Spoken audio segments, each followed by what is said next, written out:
Recording in progress. So we go to welfare states and other government measures to reduce inequality. So here, governments do not see inequality in itself as a problem, as they believe in meritocracy. So for government, and most of the people, we think inequality, it's normal because we are meritocracies. We think about meritocracy.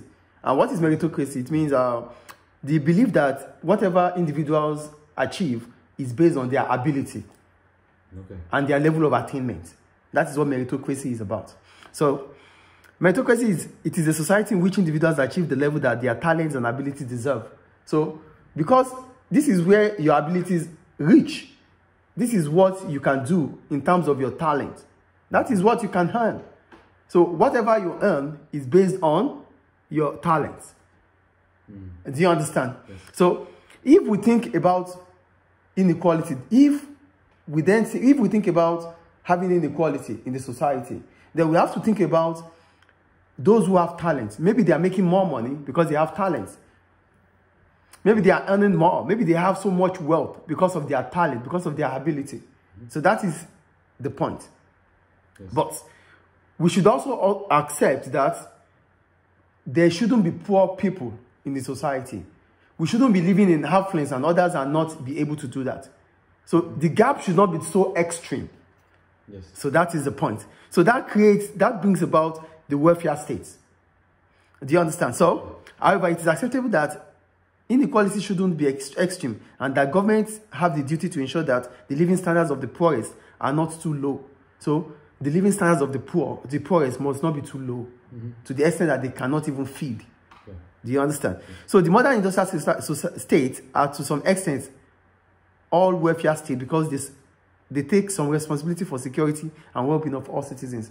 So in as much as your state or your country takes care of your security and the well-being, yes, to some extent, they are all welfare states. Yeah. Do you get the point? Yeah. So what were the reasons why we have the introduction of welfare states? There are two reasons for introduction of welfare states. There are moral reasons and political reasons. So we start with the moral reasons. For the moral reasons, it is believed that it is seen as wrong to let others live in poor conditions and on low incomes while others prosper. So it is wrong to see people living in a very beautiful environment, living in a very, luxurious lifestyle, living a luxurious lifestyle, and there are some people wallowing in abject poverty. It is not seen as good. Even religion goes against that. So that's why we have charities to try to take care of the vulnerables. Yes. Do you understand? So the moral reason of having there is a moral reason for having a welfare state because it is seen as it is wrong for people to be wallowing in abject poverty. That's the first point. And the other one is political. For political, welfare has been seen as a tool to prevent the unity of the working class, to fight against an unjust system, which creates such inequality and injustice. So, politics, who gets what and when and how? They believe that when there is welfare within the society, taking care of the welfare of these people, if there is welfare within the society, the working class that are worst off would not think about revolution. They won't think about fighting because they can, at least government is giving them something. Yes. So the inequality and injustice of the capitalist society would not be taken care of, would not be talked about, because one way or the other, they are enjoying what the capitalists are giving to them without working for it. Do you understand? So that is political. And another reason about politics which creates a welfare state is that politicians and governments, when they want to come to power, they give different benefits to some people. And those groups that they give to support them and give them their votes. Yes. So these are the reasons why welfare states are created, for moral reason, which means it is wrong to see people wallowing in poverty, and political reason, to gain support and votes, and to stop or to prevent the working class from revolutioning or fighting against the injustice of the capitalists.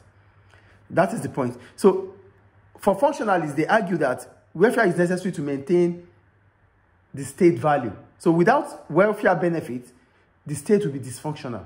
Okay. That is for functionalists. I think the point is clear. Yes. So welfare states try to achieve redistribution of wealth and power. They do this by taxing the wealthy and the high income earners. So the welfare state is created. They are creating it to redistribute income and wealth. So how do they go about it?